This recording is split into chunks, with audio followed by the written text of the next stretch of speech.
Kalau soal tipu menipu mah kagak dah. Terus saya dibilang juga soal batu bara, enggak. Dari dulu saya malah ngalah mulu. Saya ikut ganti, ikut bayar di beberapa orang. Ada satu orang malah 23 miliar itu. Saya nggak tahu tuh duit dari mana bisa ganti itu. Dari mana duitnya? Dari mana duitnya? Sebelum lanjut, silahkan share video-video dari kami untuk saudara-saudara terdekat kalian agar pikirannya terbuka dan tidak ada lagi yang terperdaya dengan pola-pola seperti ini. Mari buka mata, terima kenyataan, dan menuju arah kebenaran.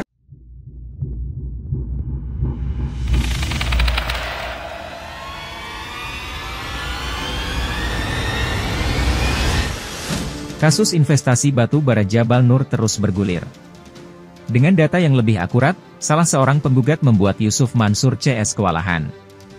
Perkara yang terjadi di 2009 ini, membuat sebuah pertanyaan besar. Kemana dana para investor tersebut digunakan Yusuf Mansur dan kawan-kawan? Di lain kesempatan, seperti yang kita tahu, pada tahun yang sama Yusuf Mansur dan kawan-kawan juga sedang gencar-gencarnya menarik uang sedekah dan membangun warung steak. Lantas, apakah dana investor batu bara Jabal Nur juga mengalir ke warung steak?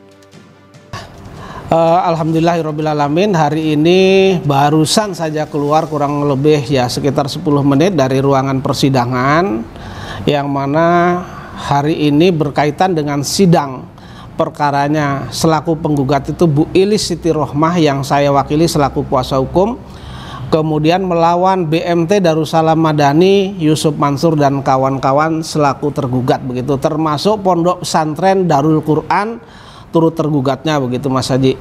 Jadi hari ini karena minggu-minggu kemarin bukti surat baik penggugat maupun tergugat sudah selesai, hari ini itu adalah bukti saksi.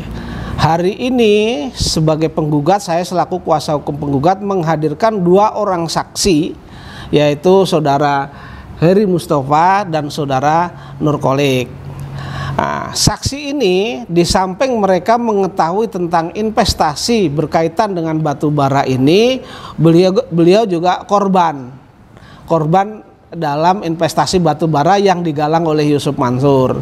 Saudara Heri itu mereka berinvestasi 150 juta tidak dikembalikan, kemudian saudara Nur Kholik itu berinvestasi 500 juta hasil jual rumah dan juga tidak dikembalikan. Sampai dengan saat ini Ustadz Nur Kholik ini adalah sampai dengan saat ini ngontrak ya Pak ya, jadi belum punya rumah sendiri lagi begitu.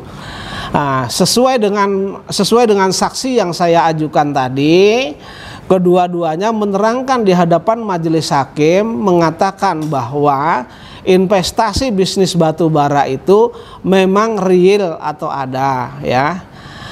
Nah, bisnis batu bara itu berawal dari presentasinya Ustadz Yusuf Mansur. Pada saat itu Ustadz Yusuf Mansur ya, kalau sekarang Yusuf Mansur begitu aja atau Jam'an ya, berkaitan dengan presentasi itu.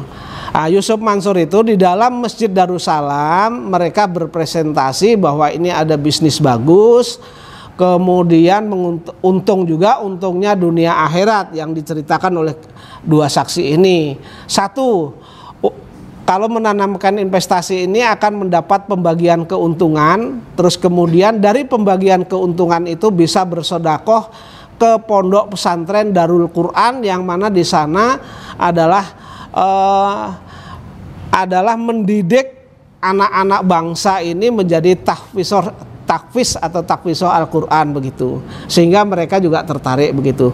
Tapi real memang adanya bahwa Yusuf Mansur pernah berpresentasi, terus kemudian BMT selaku pengelola investasi dari jamaah, kemudian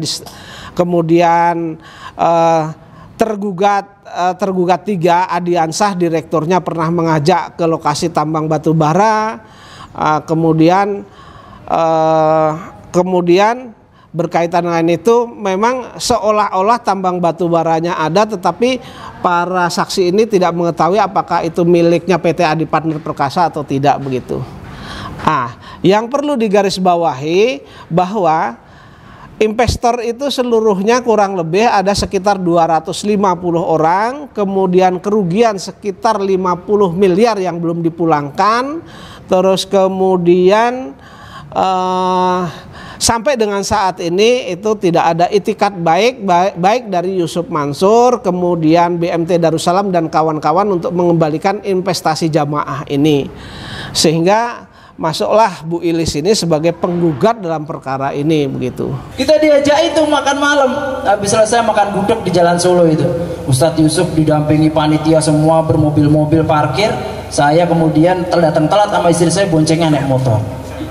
Boncengan naik motor karena makan gudeg di pinggir jalan. Kita parkirnya ya pas di depan gudeg, pas di depannya Ustadz Yusuf. Kaget beliau. Oh itu.